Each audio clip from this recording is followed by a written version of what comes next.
नमस्कार, स्वागत आहे आपलं सगळ्यांचं आजच्या व्हिडिओमध्ये. आज आपण एका अतिशय महत्त्वाच्या विषयावर बोलणार आहोत, ज्याबद्दल अनेक पुरुषांना फारशी माहिती नसते. एक स्त्री तुमच्या प्रेमात कशी पडते आणि या प्रक्रियेत तिच्या मेंदूत खरंच काय घडते. जैविक आणि भावनिक स्तरावर पुरुष आणि स्त्रिया किती वेगळे आहेत यावर आपण अनेकदा चर्चा केली आहे. आपली शारीरिक रचना आणि हार्मोन्सची कार्यप्रणाली भिन्न आहे. त्यामुळे भावनांच्या बाबतीत स्त्रिया पुरुषांपेक्षा अधिक गुंतागुंतीच्या आहेत असे मला वाटते. पण याचा अर्थ असा नाही की तुम्ही हे कोड उलगडू शकत नाही. जर तुम्हाला स्त्रियांशी अर्थपूर्ण नातेसंबंध निर्माण करायचे असतील तर तिची भावनिक प्रक्रिया समजून घेणे आवश्यक आहे. अनेक पुरुषांना असा प्रश्न पडतो की मी तिच्यासाठी सर्व काही करतो, तरीही ती दूर का जाते? किंवा सुरुवातीला खूप छान वाटत होतं, पण अचानक काय बिघडलं? याचं सरळ उत्तर आहे, तुम्ही प्रेमात पडण्याच्या तिच्या प्रक्रियेला तुमच्या प्रक्रियेसारखं समजू नका. आणि हे लक्षात घ्या की तिच्यासाठी प्रेमात पडणं म्हणजे झटपट स्विच ऑन होण्याची प्रक्रिया नाही. पुरुषांना एखाद्या स्त्रीला पाहताच आकर्षण किंवा इन्फॅक्च्युएशन वाटू शकतं, पण भावनिकदृष्ट्या परिपक्व असलेल्या महिलेसाठी हे तसं नसतं. तिला पहिल्या भेटीत तुम्ही आवडाल, तुमच्यात आकर्षणही निर्माण होईल, पण कृपया या आकर्षणाला प्रेम समजण्याची चूक करू नका. प्रेम हे इन्फॅक्च्युएशन नाही.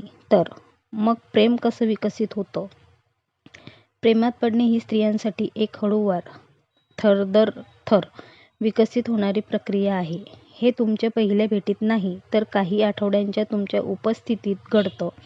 ज्या परिस्थितीने तुम्ही तिला सतत सुरक्षित वाटेल याची खात्री देता, ज्या पद्धतीने तुमच्या कृतींमध्ये सातत्य ठेवता आणि विश्वासार्हता व विश्वास निर्माण करता, या संपूर्ण प्रक्रियेतून ती तुमच्या प्रेमात पडते.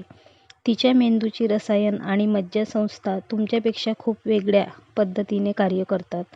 तुमच्या उपस्थितीत तिला कसं वाटतं यावर सर्व काही अवलंबून असतं. तुम्ही हे लक्षात ठेवा की जर तिला तुमच्यासोबत सुरक्षित वाटले तर ती हळूवार तुमच्यावर विश्वास ठेवू लागेल. सुरक्षितता म्हणजे केवळ एकनिष्ठता किंवा संरक्षण नाही, तर तुमच्या बोलण्यात आणि वागण्यात असलेली विश्वासार्हता. तुम्ही एखादी गोष्ट सांगता आणि ती तुमच्या कृतीने सिद्ध करता का? जर तुम्ही दिलेली वचने पाळली नाहीत तर नात्यातील विश्वास हळूहळू कमी होतो. तिचं प्रेम अचानक झालेल्या इन्फॅक्च्युएशनमधून नाही, तर भावनिक उभारणीतून तयार होतं. ती तुमच्या वागणुकीचं निरीक्षण करत असते. ती पाहते की तुम्ही या नात्यात कसे उभे राहता. आणि जर तिला तुमच्या उपस्थितीत सुरक्षित वाटले नाही तर ती दोनपैकी एक मार्ग निवडते. एकतर ती हळूहळू बाजूला होते किंवा ती तुमच्या मर्यादा ओलांडायला लागते. जेव्हा तुम्ही तिला तुमच्या मर्यादा मोडण्याची परवानगी देता, तेव्हा तिला नकळत सिग्नल मिळतो की तुम्ही स्वतःसाठी कणखर भूमिका घेऊ शकत नाही, ज्यामुळे तिची सुरक्षिततेची भावना डळमळीत होते.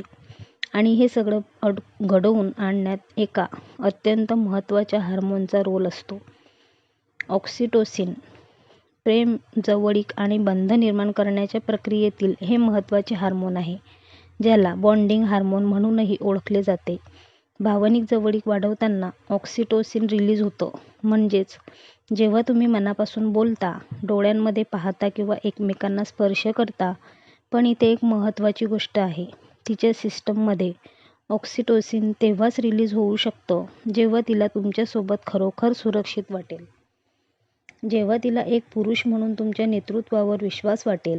हा विश्वास येतो तुमच्या स्वतःच्या जीवनातील सामर्थ्यामुळे. जर तुम्ही तुमच्या आयुष्यात स्थिर असाल, तुमच्या स्वतःच्या मर्यादा स्पष्ट असतील आणि तुम्ही स्वतःच्या जीवनाची काळजी घेत असाल, तर हे तिच्या मनात सुरक्षिततेची भावना निर्माण करतं. जर तिला चिंताग्रस्त किंवा जज केल्यासारखं वाटत असेल किंवा तुमच्या आजूबाजूला सुरक्षित आश्रय वाटत नसेल, तर ऑक्सिटोसिन नैसर्गिकरित्या कमी होते. भावनिक सुरक्षितता नात्यातील बंध मजबूत करते. तिची मज्जासंस्था तिच्या शरीराला सिग्नल देते की इथे सुरक्षित आहे, यावर विश्वास ठेवता येईल. पण लक्षात ठेवा, सुरक्षिततेचा अर्थ चांगला माणूस बनून स्वतःला जास्त पुढे ढकलणे नाही. एका स्त्रीला सुरक्षित वाटण्यासाठी अशा पुरुषाची गरज आहे, जो त्याच्या स्वतःच्या भूमिकेवर ठाम उभा राहील आणि ज्याच्या मर्यादा स्पष्ट असतील. याचमुळे या कनेक्शनच्या सुरुवातीच्या टप्प्यात एक स्त्री नकळतपणे तुमच्या चारित्र्याचे मूल्यांकन करत असते. हे 4 आधारस्तंभ खालीलप्रमाणे आहेत. पहिला आहे सातत्य. तुम्ही तुमच्या जीवनात आणि तिच्याशी असलेल्या वागणुकीत सातत्य दाखवता का? तुम्ही तुमच्या ध्येयांबद्दल जे बोलता त्यावर टिकून राहता का? ती फक्त तुमच्यासाठी तुम्ही काय करता हे पाहत नाही, तर तुम्ही स्वतःच्या आयुष्यासाठी किती गंभीर आहात हे देखील तपासते. दुसरा आधारस्तंभ आहे उपस्थितीची भावना. नात्यात तुम्ही किती उपस्थित आहात? एक चांगला माणूस अनेकदा तिच्या गरजा ऐकण्याऐवजी तिला प्रभावित करण्यासाठी स्वतःचे निष्कर्ष काढतो आणि परफॉर्म करण्याचा प्रयत्न करतो. तुम्ही तिचं खरं बोलणं ऐकत आहात की फक्त इम्प्रेस करण्याचा प्रयत्न करत आहात हे ती सहज ओळखते. तिसरा आधारस्तंभ आहे भावनिक बुद्धिमत्ता. तिच्या भावनांना सामावून घेण्यासाठी तुमच्याकडे भावनिक क्षमता आहे का? तुम्ही तिच्या भावनांना किती खोलवर स्वीकारू शकता हे तुम्ही स्वतःच्या भावनांना किती खोलवर भेटला आहात यावर अवलंबून आहे. आणि चौथा आधारस्तंभ आहे भविष्यातील अनुकूलता. तुमच्या आयुष्यात काही ध्येय आहे का? तुम्ही कोणत्या व्हिजनवर काम करत आहात? तुमच्या जीवनाचा उद्देश काय आहे? या गोष्टी देखील तिला तुमच्यासोबत सुरक्षित वाटण्यात भर घालतात. आकर्षणामुळे तुम्हाला तिचं लक्ष मिळू शकतं, पण भावनिक सुरक्षितता आणि ताळमेळ हे ठरवतात की ती तुमच्या प्रेमात पडेल की नाही आणि हे नातं दीर्घकाळ टिकेल की नाही. आणि मग एक असा क्षण येतो जेव्हा स्त्रिया पुरुषाचं विश्लेषण थांबवतात आणि खऱ्या अर्थाने अनुभव घ्यायला लागतात. ही बॉन्डिंगची सुरुवात असते जी सततच्या भावनिक अनुभवातून घडते. उदाहरणार्थ, तिने भूतकाळातील एखाद्या गोष्टीबद्दल मनातलं दुःख व्यक्त केलं आणि तुम्ही तिला जज न करता, तिच्या समस्या सोडवण्याचा प्रयत्न न करता फक्त तिच्यासाठी जागा निर्माण केली, किंवा जेव्हा ती कोणत्यातरी अडचणीत होती तेव्हा तुम्ही तिच्यासाठी खंबीरपणे उभे राहिलात. पण जागा देणे आणि परफॉर्म करणे यात फरक आहे.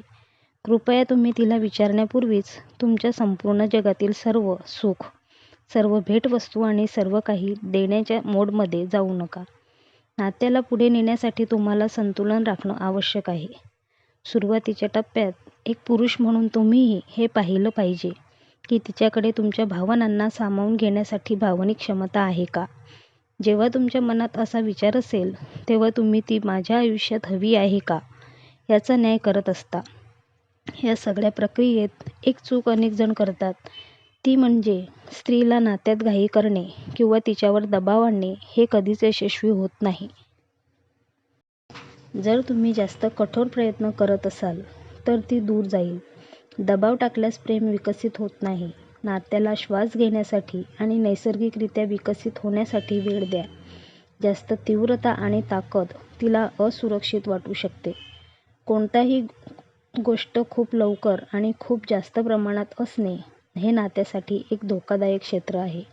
नात्याला त्याच्या स्वतःच्या गतीने पुढे जाऊ द्या. तुमच्या भूमिकेवर ठाम राहा, सातत्य ठेवा आणि तुमच्या मर्यादा कधीही मोडू नका. आणि जर जवळ आल्यानंतरही ती दूर जात असेल तर हा तुमचा पाठलाग करण्याचा सिग्नल नाही. तुम्हाला स्वतःला विचारावे लागेल, मी उपस्थित आणि सातत्यपूर्ण आहे, पण तरीही ती दूर का जात आहे? इथे तुम्ही तुमच्या मनातील माझ्यात काहीतरी चूक आहे हा विचार बाजूला ठेवून या परिस्थितीकडे तटस्थपणे पहा. तिचे दूर जाणे हे तिच्यातील जुन्या भीती किंवा आघातांमुळे असू शकते, जसे की सोडले जाण्याची भीती. अशा वेळी तुम्ही तिच्याशी बोलू शकता, पण तिला जबरदस्तीने परत जिंकण्याचा प्रयत्न करू नका.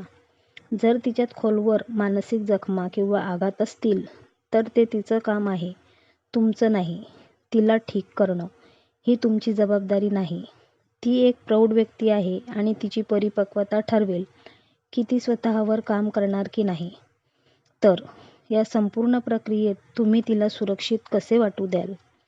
तुमच्या संवादात सातत्य आणि उपस्थिती ठेवा, पण जास्त उपलब्ध राहू नका. तुमचं स्वतःचं आयुष्य आहे, तुमची ध्येय आहेत. एक ताल ठेवा. सर्वात महत्त्वाचं, तिच्या भावनांचे मूल्यमापन करा, त्या दुरुस्त करू नका. एका स्त्रीला तिची समस्या सोडवणारा माणूस नको असतो, तिला फक्त मी तुझ्यासोबत आहे हे सांगणारा माणूस हवा असतो. तिला फक्त एवढंच ऐकायचं असतं. स्पष्टता द्या आणि तुम्ही नात्यात कुठे उभे आहात याबद्दल संवाद साधा. तिला तिच्या गतीनुसार पुढे जाण्याची गरज असेल तर त्यासाठी तिला शिक्षा करू नका. सारांश.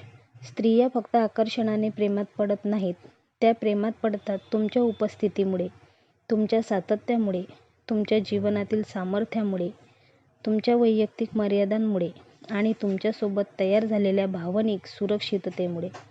एक सुज्ञ स्त्री उत्साह किंवा आतषबाजी शोधत नाही, ती ताळमेळ, उपस्थिती आणि सातत्य शोधते. म्हणून जर तुम्हाला एखादी स्त्री तुमच्या प्रेमात पडावी असं वाटत असेल तर तिच्यासाठी अशी जागा निर्माण करा जिथे ती श्वास घेऊ शकेल आणि सुरक्षित वाटेल. संयम ठेवा, उपस्थित राहा आणि स्थिर राहा. मला आशा आहे की या व्हिडिओने तुम्हाला स्त्रियांच्या भावनिक जगाला अधिक चांगल्या प्रकारे समजून घेण्यास मदत केली असेल. तर व्हिडिओला एक लाईक नक्की करा. भेटू पुढच्या व्हिडिओमध्ये. धन्यवाद.